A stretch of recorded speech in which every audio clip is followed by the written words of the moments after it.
I think I was on such a high anyway, and so was Catherine, about George, that it always has been one of the remarkable features. Royal insiders claim King Charles was left in tears after a stunning demand from Prince William and Princess Anne. The alleged move? Cutting all ties to Queen Camilla's family. Is this the biggest royal shakeup yet? Watch till the end, and make sure you hit subscribe for more. The day started like any other at Buckingham Palace. But then, a crisp 200-word statement landed on the palace website and quickly spread across news channels. At first glance, it looked ordinary, an official update about restructuring royal trusts. It sounded calm, professional, and routine, almost boring. But it didn't take long for royal observers to notice what was missing. Names that had once been carefully woven into royal appearances were suddenly gone. No mention of Laura Lopes, no sign of Tom Parker Bowles, no carefully placed wording to suggest Camilla's family still held a place inside the royal circle. The silence was louder than any announcement. For years, whispers had circulated about how Camilla's children had been folded into royal life. And now, in one stroke, it appeared as if that entire chapter had been erased. Outside the palace gates, speculation buzzed. Was this a calculated reset of the monarchy, or was it the fallout of years of hidden tension finally breaking the surface? No one knew the full truth yet, but one thing was certain: the royal household had just pulled a lever that could not easily be reversed. To understand the weight of this decision, we need to rewind. From the moment Camilla entered royal life, she didn't arrive alone. She brought her children, Laura and Tom, who quietly began appearing at gatherings once reserved for blood heirs. At first, it seemed innocent: a daughter accompanying her mother to dinners, a son seen in the background of receptions. They never demanded titles. They never asked for grand recognition. But their presence became consistent, and slowly the line between family life and the monarchy blurred. Observers started to take notice. Laura, the poised art curator, was often spotted at high-profile events. She was never in the spotlight, but always near the edges, visible enough to remind people she was there. Tom, more reserved in public, still held rare access that most outside the crown could only dream of. Inside palace walls, aides began whispering. Some compared it to entitlement cloaked as courtesy. Others worried it was more than just family bonding. It looked like a subtle integration plan. Meanwhile, William and Catherine reportedly grew uneasy. This wasn't just about who sat where at a dinner. It was about the future identity of the monarchy itself. And while no one said it outright, the unease simmered beneath every public smile and polished wave. For Prince William, this slow shift cut deeply. His life had been shaped by duty, tradition, and the weight of Diana's legacy.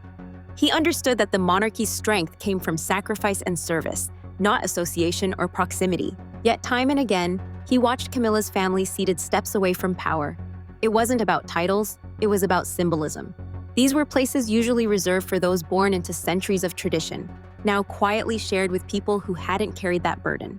Sources close to William described him as patient in public, but increasingly frustrated in private. He had accepted Camilla as queen consort, a move he believed was necessary for stability.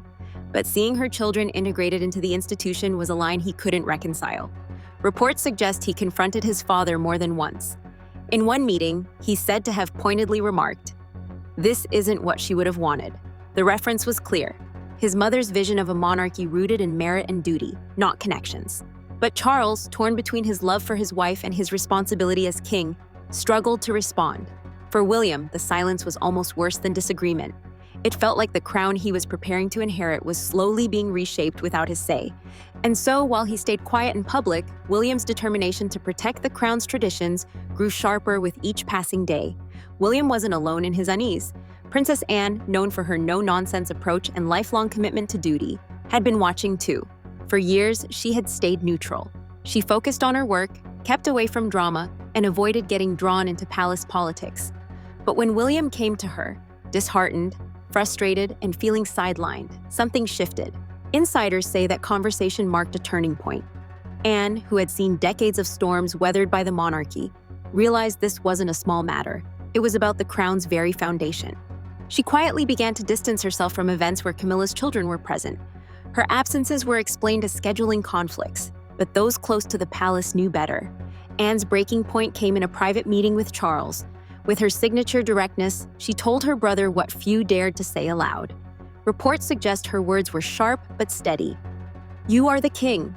You are your mother's son. She would never have allowed this." For Charles, hearing it from Anne was different. She wasn't driven by rivalry or ambition. She was driven by loyalty to tradition. Her warning was clear. If he allowed the institution to bend for personal comfort, history would not be kind. Her words echoed through the palace. The strongest, most silent supporter of the monarchy's traditions had finally chosen a side. While William and Anne drew their lines, Camilla found herself caught in an emotional storm. For her, this wasn't about power or politics, it was about family. Behind closed doors, she pleaded with Charles. Sources suggest her voice was quiet but urgent. She reminded him that her children had never sought titles, never demanded recognition. They had only supported her, standing respectfully at the edges of royal life. Her plea wasn't for status, it was for belonging. After decades of criticism and skepticism, her children had been her anchor. Now, that anchor was at risk of being cut away. Those close to Camilla described her fear not as anger, but as heartbreak. She had built a life balancing her royal duties with her role as a mother. To see her children excluded felt like her entire effort had unraveled. Charles listened, torn between two worlds. He loved his wife, but he also bore the crushing responsibility of safeguarding the monarchy. Camilla's words may have softened his heart, but the tide of events was already pushing him toward a choice neither of them wanted to face. And just as the palace wrestled with these private emotions, a revelation was about to land that would leave no room for hesitation.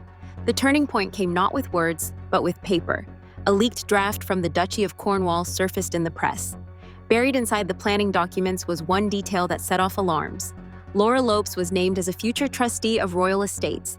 This wasn't speculation anymore. This was evidence. Evidence that Camilla's family wasn't just present at events but positioned to play a role in the monarchy's financial core. The leak shocked the palace. For Charles, it was a devastating blow. He had trusted that Camilla's personal life would remain separate from the crown's infrastructure.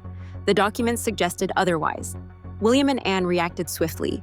According to insiders, they placed the papers on Charles's desk and told him directly, "This cannot continue." They argued the monarchy had survived wars, abdications, and scandal, but it could not survive being seen as a private club for unelected relatives. The public reaction was fierce. Commentators labeled it nepotism, not modernization. Social media erupted with anger. Headlines shouted betrayal. The crown's reputation, already fragile, was now on the edge of collapse. The king could no longer postpone. The decision that had haunted him now demanded an answer. And so, the decree was signed. In one clear, unapologetic statement, King Charles declared that Camilla's family would no longer have roles in royal trusts. Their special access and unofficial duties were ended.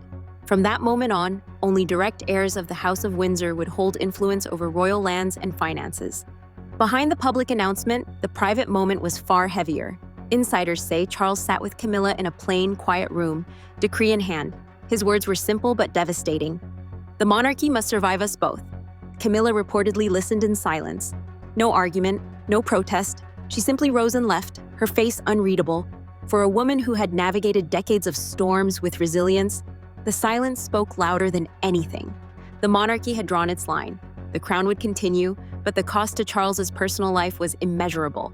The public, however, responded with relief. Crowds gathered outside the palace, cheering as news spread. Posters appeared with messages like, "Protect the crown," and "For William and Anne." On social media, hashtags praising the decision trended worldwide. Commentators called it Charles's strongest act as king. Some said it was a course correction long overdue. Others believed it was William and Anne who had saved the crown from crumbling. For the first time in years, the monarchy's approval ratings ticked upward. People felt their voices had been heard. Inside the palace, though, the atmosphere was far different. The same halls that once echoed with laughter now carried a heavy stillness. Camilla's influence, once steady, seemed to vanish overnight. In the weeks that followed, Camilla's presence began to fade.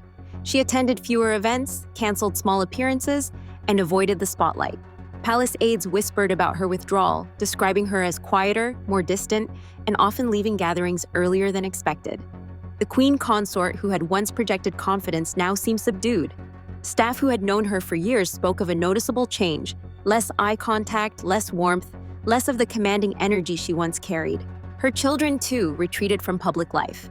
Laura stepped back entirely from appearances, while Tom made subtle remarks in interviews about loyalty and distance. They didn't openly challenge the monarchy, but their absence spoke volumes. What had once looked like an inevitable integration now ended in silence and separation. For Camilla, the palace no longer felt like triumph. It felt like a place where she stood alone. While Camilla receded, William stepped into a larger role. His public appearances grew more frequent. His speeches carried new confidence. Slowly, the image of a future king firmly rooted in tradition took shape. Princess Anne, meanwhile, earned praise as the steady protector of heritage. Many called her the quiet savior of the crown, the one who had spoken the difficult truth when no one else would. Charles, for all the personal cost, regained credibility as a monarch willing to make hard choices. Some historians suggested this might be remembered as one of his most defining decisions. And yet, questions lingered. Had the monarchy truly restored stability, or had it only delayed the next conflict, hidden somewhere in the palace shadows? The crown had survived this storm, but storms always return. This chapter leaves us with a haunting question. Was the decision to cut ties a victory for tradition, or a wound that may never heal within the royal family? For Charles, it meant sacrificing personal peace for institutional survival. For William and Anne, it was about honoring duty and heritage. For Camilla, it meant watching her children quietly step away, leaving her isolated at the very heart of the palace. The monarchy stands stronger today, but at what cost behind closed doors? So what do you think? Was this the right move to protect the crown's legacy, or should family ties have mattered more? Share your thoughts in the comments below. And if you want more untold royal stories, make sure to watch our next video. There's always another secret waiting to be revealed.